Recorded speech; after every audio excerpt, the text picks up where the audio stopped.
Hi, everyone. Judge Andrew Napolitano here for Judging Freedom. Today is Friday, March 24, 2023. It's about 1:35 in the afternoon here on the East Coast of the United States. These are your hot topics for the day, and I have a lot to tell you. Some of this stuff is very hot, including former President Donald Trump threatening violence, or at least reposting a picture of himself threatening violence toward the prosecutor, the Manhattan DA, Alvin Bragg. We'll get to that in a minute. First, yesterday, the Senate of the United States voted down a proposal by Senator Rand Paul, which would have repealed the AUMF of 2001. What is the AUMF of 2001? So, in the modern era, Congress, in order to avoid what it thinks is a stigma to declaring war, the last time Congress declared war was December 8th. Well, actually, it was after December 8th. It was the second week in December of 1941. Congress declared war on Japan. And then later that week, this is right after Pearl Harbor, later that week, it declared war on Germany and Italy. But in the 1940s, in December of 1941 is the last time Congress declared war. But presidents have been waging war all the time.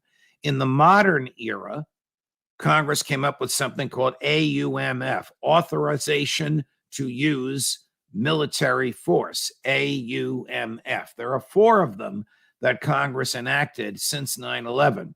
Senator Paul offered legislation to repeal the AUMF of 2001. This is the one that was enacted by Congress in the weeks following 9/11, when George W. Bush persuaded everyone that it was the fault of Afghanistan, the government and the people of Afghanistan, that 9/11 happened. And of course, we spent $1 trillion invading Afghanistan. We spent another $1 trillion staying there for 20 years, and we lost and left in utter humiliation.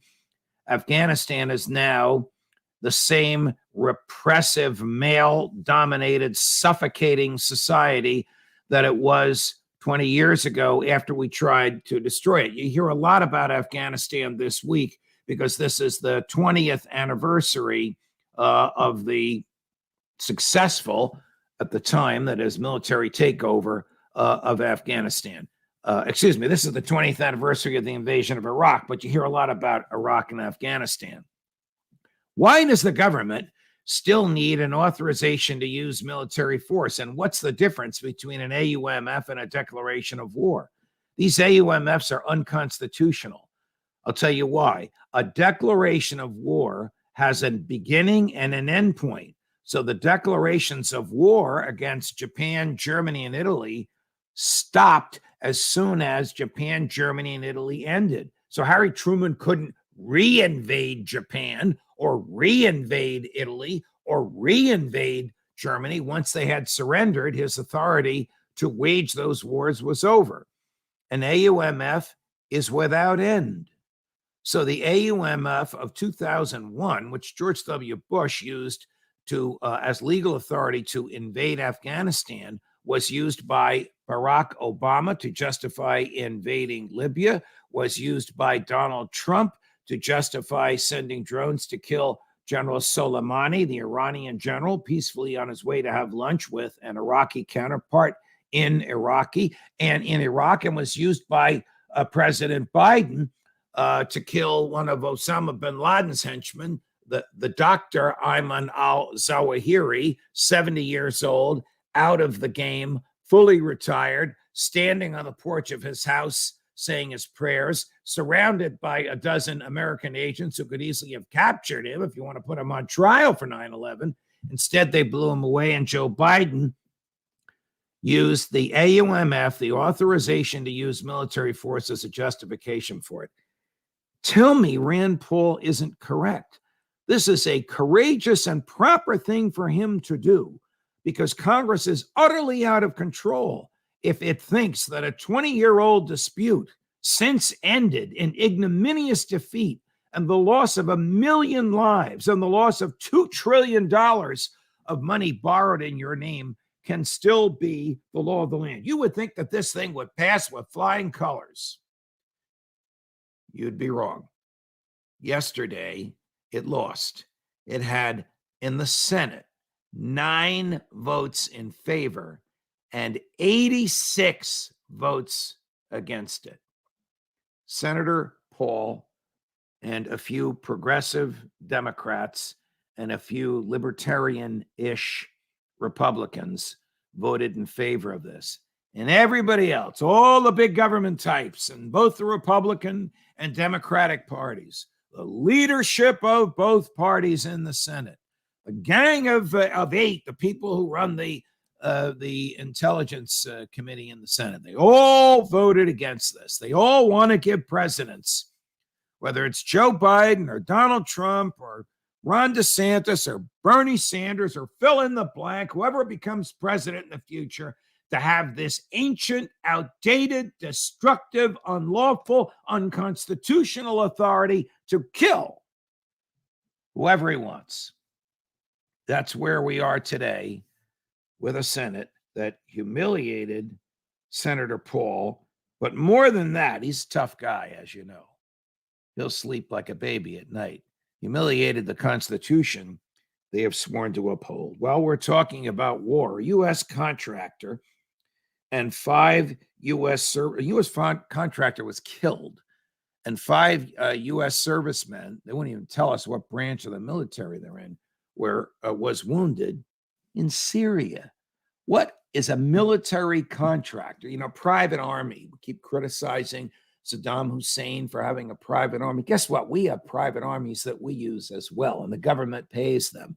And they kill stealthily, and they don't wear uniforms, or they wear uniforms without an insignia on it. So it doesn't say U.S. Army, it doesn't say Navy SEALs. What is the military, government, and private doing in Syria in the first place? Helping our friends. That's the answer. Hogwash. We're trying to defeat Bashar al-Assad, the crazy ophthalmologist, American medical school, by the way, who happens to be the president/dictator of Syria. What the hell do we care? Why do we need troops in Syria getting involved in this civil war? Is it any wonder that these Iranian drones came after our troops? I do not laud anybody being killed. I am the most peaceful person you know. But I would hope that we would learn a lesson from this. American troops don't belong around the world, and they certainly don't belong in Syria. Will you hear this on the floor of the Senate? Yeah, you'll hear it from Rand Paul and the other 8 that voted to get rid of that authorization to use military force. Oh, by the way, what is the legal authorization for sending our troops to Syria? You guessed it. The authorization to use military force of 2001. By the way, that authorization specifically said to George W. Bush, you can pursue anybody who you think or for whom you have evidence caused 9/11. Now, George W. Bush wouldn't know evidence if it hit him in the forehead. This is the same president who had his Secretary of State famously lie in the most articulate speech Colin Powell, an otherwise great man, ever gave, lied to the United Nations and to the world. He eventually admitted that before he died, about whether Saddam Hussein had weapons of mass destruction. So George W. Bush had evidence that the Syria government planned a 9/11. Planned 9/11, friends of George W. Bush. There's a picture of them holding hands with the Saudi prince or the Saudi king. They financed 9/11. We're certainly not going to send any missiles there. Not in favor of missiles. I'm not in favor of killing unless it's in defense or unless it's to strike the first blow when theirs is imminent and just about to come at us. That's not me. That's the laws of war. But to use this authorization to use military force to engage in killing in Syria and then complain when the people we're trying to kill there shot back at us, that's nonsense. It's illegal. It's unconstitutional. And we don't belong there.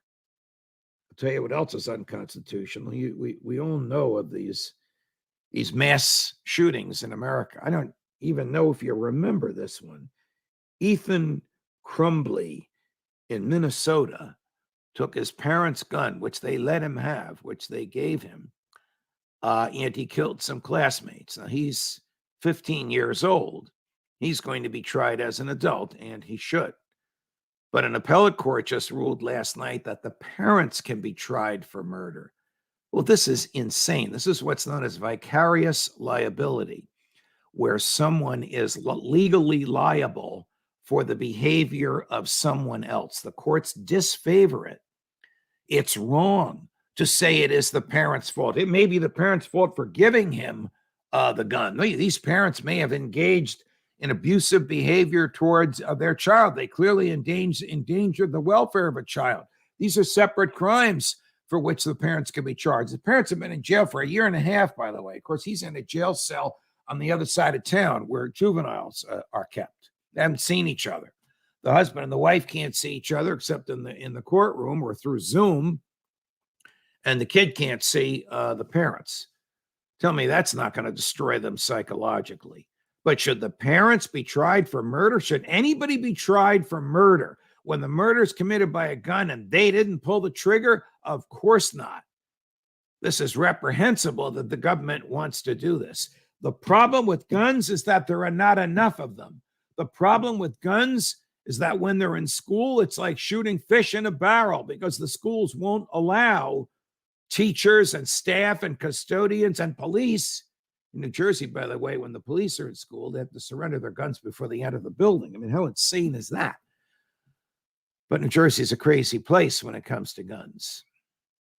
When the government doesn't allow you to defend yourself, and the bad guys know this, whether they're deranged 15-year-olds or planning and plotting 25-year-olds, it causes the victims to be like fish in a barrel. So the same government that won't let people protect themselves, we'll go after the parents. We'll make a big name for ourselves. We're modern day prosecutors. We're going to find adults to prosecute.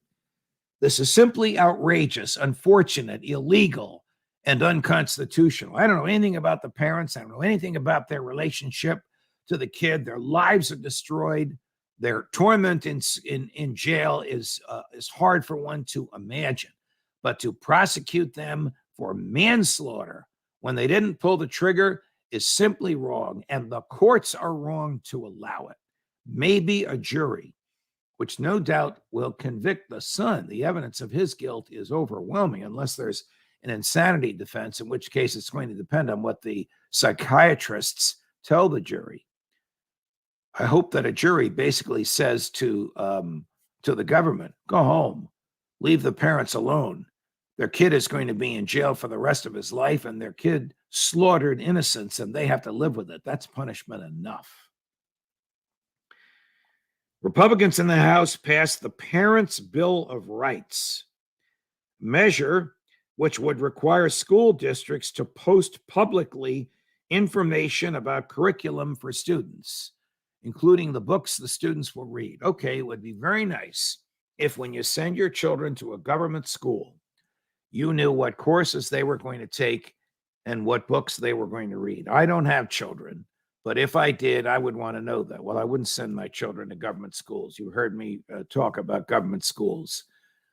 Let's not get into that right now. Let's get into what business is it of the Congress what is being taught in local schools. Answer under the Constitution, it's an easy number to remember, 0. The Department of Education is unconstitutional. It is not authorized by the Constitution. The federal government is one of limited powers. It's limited to the 16 discrete, unique, articulated powers expressly given to it in the Constitution. And all other government powers are reserved to the states or to the people. That's not me. That's what the 10th Amendment says. And the same person who wrote the Constitution, James Madison, wrote the 10th Amendment. The same mindset to clarify that the government can't, the central government, the federal government can't do whatever it wants. Now we have Republicans of all things, of all people, with Democrats voting no, with Joe Biden threatening to veto this. I can't imagine it passing the Senate, but who knows? Telling local school boards how to run their schools, what information they have to give parents and teachers, and when and where and under what circumstances they have to give that information. That is just plain wrong. And if you like this, if you're a conservative Republican and you don't want your children in school learning about gender transitioning, which in my opinion the government should have nothing to do with, think about what a Democratic House of Representatives would do to the local schools when the Democrats run the House. Do you really want the federal government running local schools? Keep your schools and your police local and keep them independent of the feds. The feds can't stop robocalls. They can't deliver the mail. They can't stop the garbage that comes on the internet. They're going to tell local schools that they can't spend their money within the budget. They can't respect the laws or the Constitution. And they're going to tell local schools how to run the schools. I know I'm on a rant, but this is really under my skin, and it should be under your skin. What do Republicans in the House stand for? Just their version of big government. There was a time when they stood for small government, limited government, maximum individual liberty, balanced budget, maximum national defense, but defense only, not wars of American exceptionalism. Now you can't tell them from the Democrats, just a different letter after their name. And finally, and this is very upsetting to me, what I'm about to tell you, it's upsetting to me because it gives me no joy to express legal opinions about the latest with respect to President Trump. It gives me no joy because he and I have been friends for 35 years. You all know this.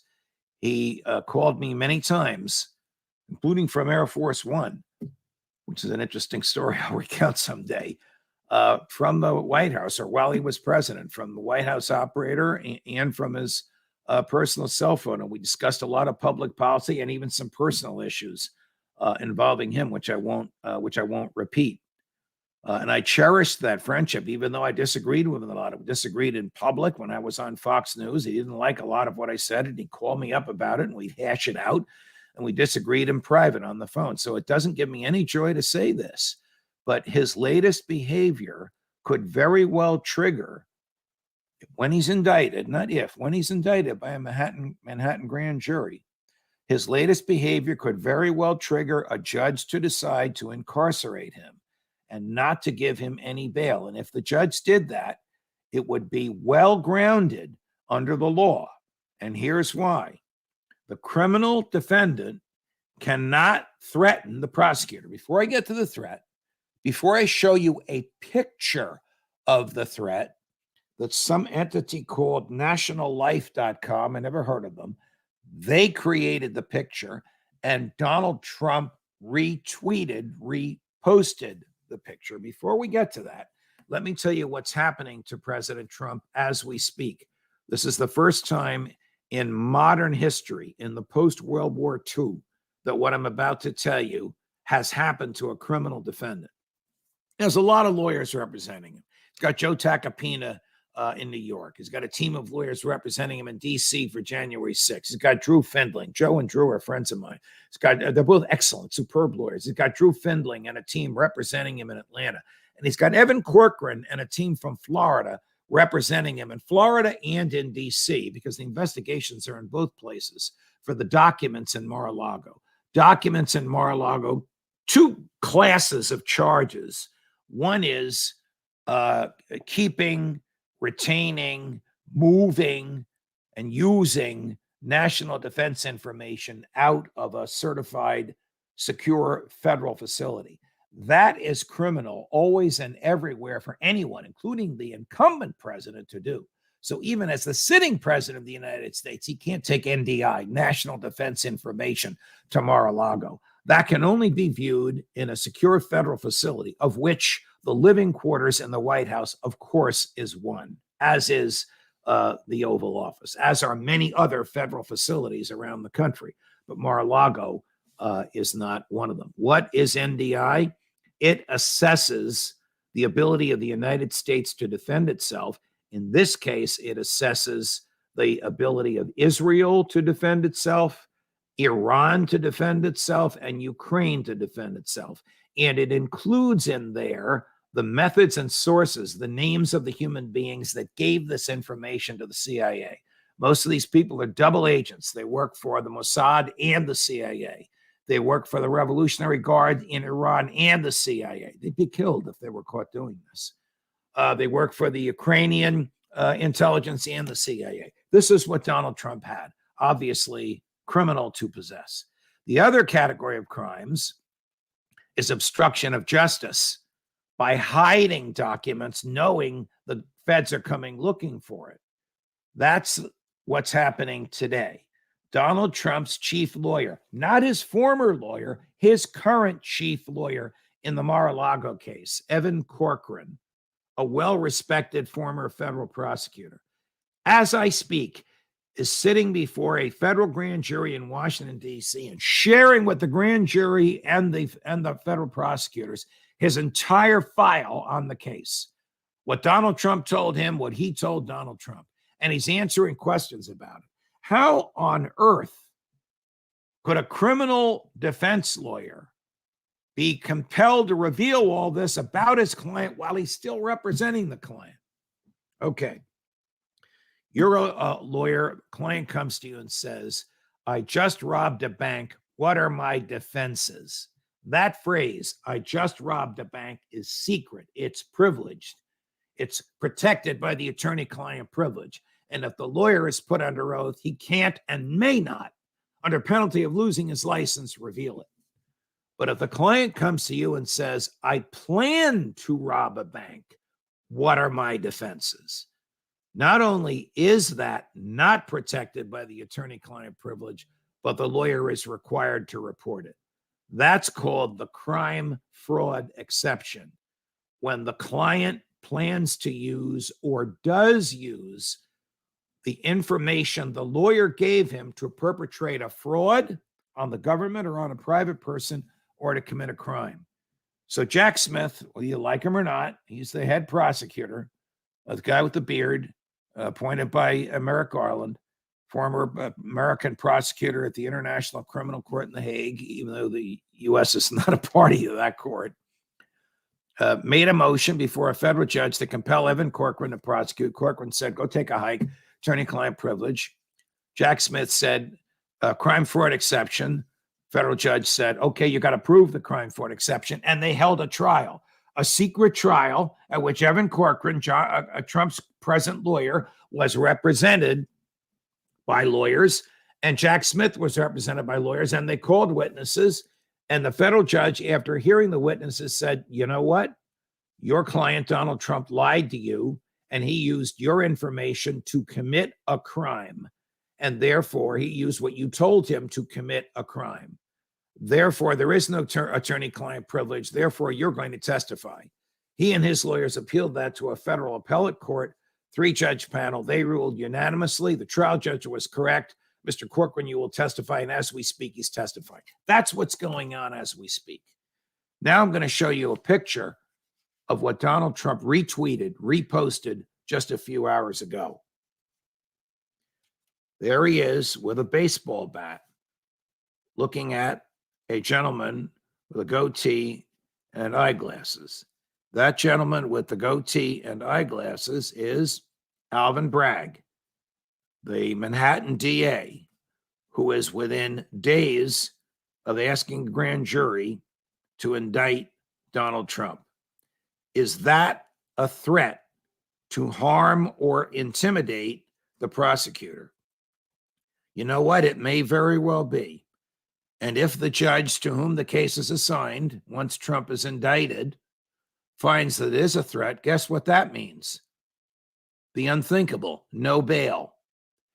If the defendant threatens the prosecutor, this is standard. I mean, I've set bail in thousands of cases. When the defendant threatens the judge or threatens the prosecutor, and he has the present apparent ability to carry out the threat, Trump's not going to walk in the courtroom with a bat, but he could certainly pick up a bat. Or he could ask his supporters to do so. He predicted this morning that if he's indicted, there will be death and destruction.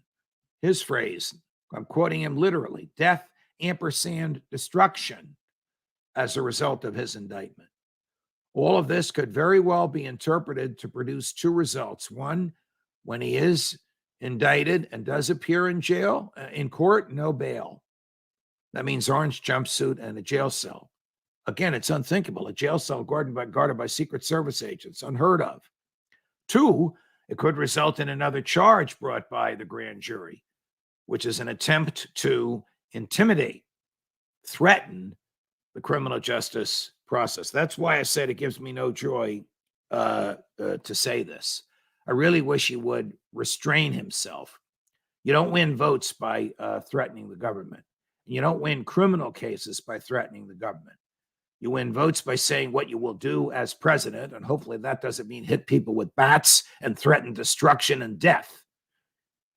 And you win criminal cases by telling the truth and having good lawyers represent you. He may very well win this. It's an odd case. I'm not going to go through it all. This is the Manhattan case, where he's going to be prosecuted in a state court for having committed a federal crime that the feds chose not to prosecute him for. Instead, they prosecuted Michael Cohen for it. He may very well win it.